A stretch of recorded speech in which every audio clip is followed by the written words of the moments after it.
Hi friends, ఇవాళ మనం చేయబోయే రెసిపీ స్వీట్ గులాబ్ పూలు. దీనికి కావాల్సింది ఒక ప్లేట్ తీసుకోవాలి. ఒక ప్లేట్లోని ఒక కప్పు మైదా పిండి తీసుకొని కొంచెం సాల్ట్, ఒక స్పూన్ ఆయిల్ వేసుకొని మొత్తం ఆయిల్ ఉప్పు కలిసేటట్టు పిండిలోని మనం కలుపుకోవాలి. ఇవి చాలా ఈజీగా తయారు తొందరగా అయిపోతాయి.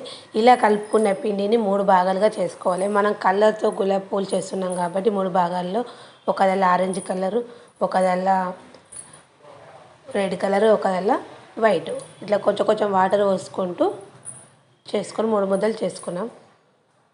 తర్వాత స్టవ్ ఆన్ చేసి ప్యాన్ పెట్టి ఒక కప్పు చక్కెర వేసుకొని మనము హాఫ్ కప్పు వాటర్ పోసుకొని చక్కెర కరిగించుకోవాలి. కొంచెం మనం చేతికి అది ఆకం అనేది అంటుకుంటే సరిపోతుంది.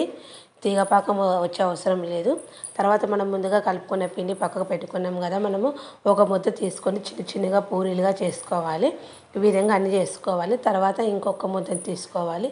మళ్ళీ పిండి బాగా కలుపుకొని ఇవి కూడా చిన్న చిన్న పూరీలుగా చేసుకోవాలి. ఇంకో కలర్ తీసుకొని అదేవిధంగా చిన్న చిన్న పిండిని బాగా కలుపుకొని చిన్న చిన్న ముద్దలుగా చేసుకోవాలి. ఈ విధంగా చేసుకోవాలి. చేసుకున్న పూరీని 4 భాగాలు సమానంగా కట్ చేయాలి. వీడియోలో చెప్పిన విధంగా కట్ చేసుకోవాలి. అన్ని పూరీలను ఇదే విధంగా కట్ చేసుకోవాలి.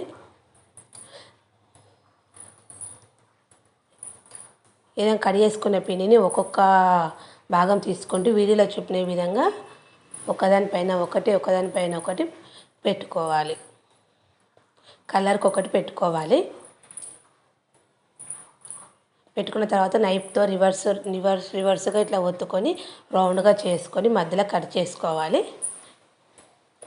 డీప్ ఫ్రైకి సరిపడా ఆయిల్ పెట్టుకోవాలి. ఇలా రౌండ్గా చేసుకున్నాక మధ్యలో కట్ చేసుకున్నాక మనం అవి ఒక పార్ట్ తీసుకొని రెక్కలు అనేటివి విడివిడిగా మెల్లగా అనాలి. మన గులాబీ పూలాగా వచ్చేస్తాయి. ఈ విధంగానే అన్నీ చేసుకోవాలి.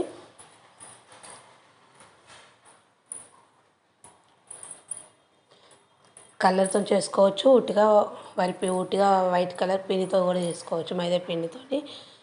ఈ విధంగా అన్ని రెడీ అయిపోయినాయి కాబట్టి డీప్ ఫ్రైకి సరిపడా ఆయిల్ పెట్టుకున్నాం కదా, ఒక్కొక్కటి అందులో మనం గులాబీ పూలు వేసుకొని గోలించుకోవాలి. మెల్లగా వేసుకోవాలి.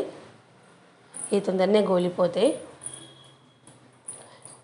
ఈ విధంగా గోలించిన గులాబీ పూలను ఒక ప్లేట్లోకి తీసుకోవాలి. తీసుకున్న తర్వాత మనం ముందుగా ఆకం రెడీ చేసుకున్నాం కదా, ఈ ఆకంలో వేసుకొని ఒక 2 మినిట్స్ ఉంచాలి. 2 మినిట్స్గా ఉంచిన తర్వాత ఒక ప్లేట్లోకి తీసుకోవాలి. చక్కెర ఆకం పట్టే వరకు ఒక 2 మినిట్స్ ఉంచాలి. ఎక్కువైతే మెత్తగా అవుతాయి. తర్వాత ఒక ప్లేట్లోకి తీసుకోవాలి. ఎంతో రుచికరమైన చక్కెర గులాబీ పూలు రెడీ. Bye friends.